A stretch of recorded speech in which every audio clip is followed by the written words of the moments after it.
Gracias, presidente.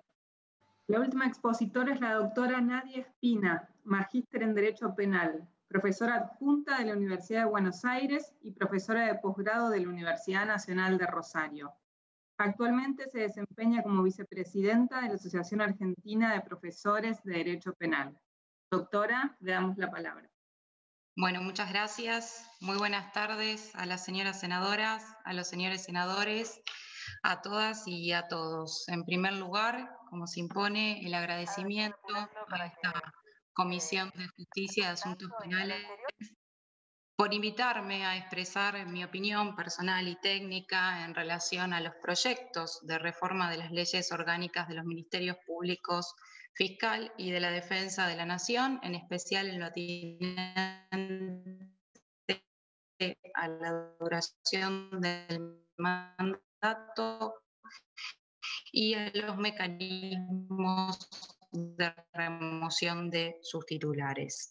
Como ya se ha dicho muy bien, sino que se remontan a un debate de hace más de 2 décadas, cuando durante la reforma constitucional de 1994, algunos convencionales constituyentes plasmaron en un dictamen minoritario una duración limitada para los cargos del procurador y el defensor general de la nación, así como los mecanismos para los miembros de la Corte Suprema Mayoritario, que finalmente diera el artículo 120 de la Constitución Nacional,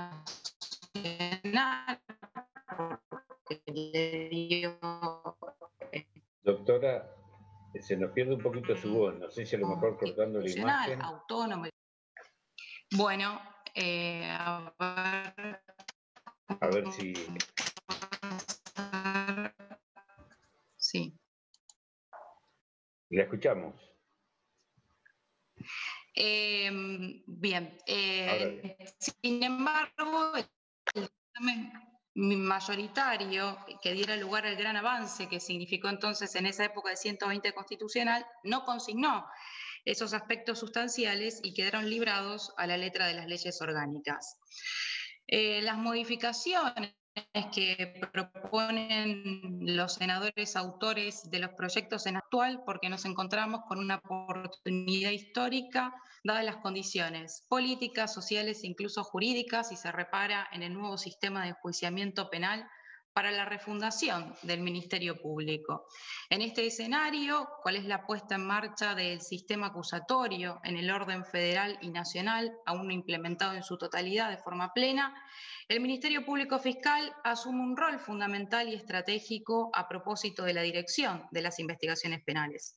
Por eso, en consideración de los proyectos que son sometidos a consulta, lo primero a tener en cuenta es que en una república la vitalicidad de los cargos no es ni debe ser la regla, sino la excepción. Nuestro país aún mantiene el carácter vitalicio tanto para el cargo de procurador como para el de defensor general de la nación hasta los 75 años de edad, aunque ese mandato ilimitado no se encuentra expresamente consagrado en la Constitución, sino en disposiciones del orden legal que asemejan la vitalicidad del cargo a la de los magistrados y magistradas de la Corte Suprema de Justicia de la Nación.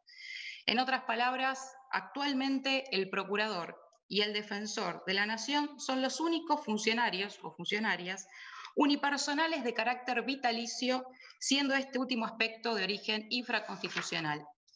Esto no ocurre, también como ya se ha referido, en la mayoría de los países en donde el establecimiento de un tiempo limitado para esos cargos no es materia discutible, porque las y los titulares del Ministerio Público tienen, si bien es opinable cuál debería de ser el tiempo en el cargo, de seguro debe tratarse de uno que permita cumplir con las funciones de manera autónoma y con estabilidad. Por regla, entonces el plazo no debería de coincidir con los 4 años de un gobierno, en tanto el Ministerio Público no es ni debe ser un apéndice del Poder Ejecutivo. En ese sentido, creo que, por ejemplo, podría llegar a ser atinado un plazo de 6 años, justamente para evitar que ambos poderes se encuentren alineados durante sus mandatos y reducir cualquier posibilidad de presiones desde los órganos políticos hacia las y los titulares de los ministerios públicos, y además porque también sería un tiempo más que razonable para desarrollar una política criminal, lo que puede requerir una buena cantidad de tiempo. Otro de los temas que se han discutido en el recinto durante la sesión de la tarde de hoy fue el mecanismo de designación, o más precisamente el de las mayorías necesarias. Por supuesto que para el nombramiento del procurador son deseables los mayores consensos posibles, pero la realidad demuestra que históricamente no ha servido para nada. ¿O acaso me pregunto si la unanimidad como muestra del mayor consenso político posible que puede obtenerse en la Cámara de Senadores alcanzó para garantizarle la estabilidad y autonomía en el cargo a la ex procuradora de la Nación? Creo que hoy se imponen la necesidad de otros resguardos dentro de la estructura del Ministerio Público Fiscal para lograr la legitimidad de un procurador. En ese sentido, por ejemplo, se requieren de controles internos y externos fuertes orientados a la rendición de cuentas de cara a la sociedad, como los límites de concentración de poder del titular del organismo, que obviamente es unipersonal y además piramidal, cuando además se espera que en los próximos tiempos, ¿no?, luego de la plena implementación del sistema acusatorio, pueda sumar también a la Policía de Investigación dentro del Ministerio Público Fiscal.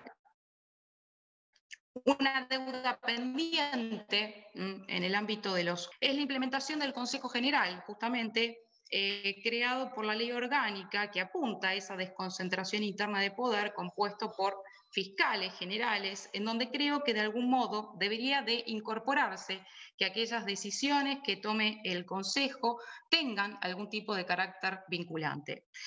También a través de la creación de procuradores adjuntos, la designación de los fiscales coordinadores de distrito.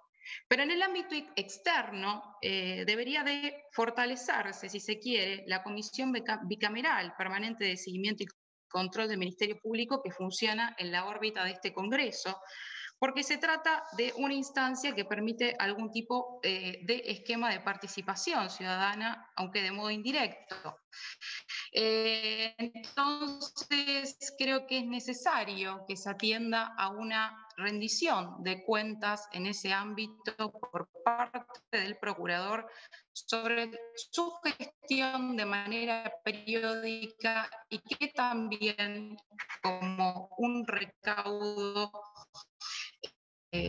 la presidencia, ¿no?, de la comisión bicameral esté a cargo de la remoción. Resulta necesario advertir acerca de la necesidad de mantener el mecanismo actual vigente. En efecto, creo que resulta necesario garantizar de algún modo con un plus adicional siempre la estabilidad en el cargo de procurador durante el tiempo que dure el mandato, obviamente con este límite temporal, porque una decisión contraria debilitaría la toma de decisiones y la autonomía funcional ante las distintas presiones políticas o intentos de separación del cargo.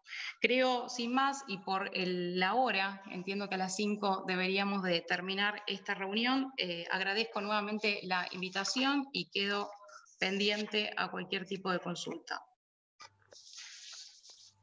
Bueno, muchas gracias, doctora Nadia Espina. La verdad que también su exposición muy concreta y muy precisa, con fundamentos obviamente interesantes. Son todos bienvenidos para los análisis, el debate y las consideraciones que nosotros debemos realizar.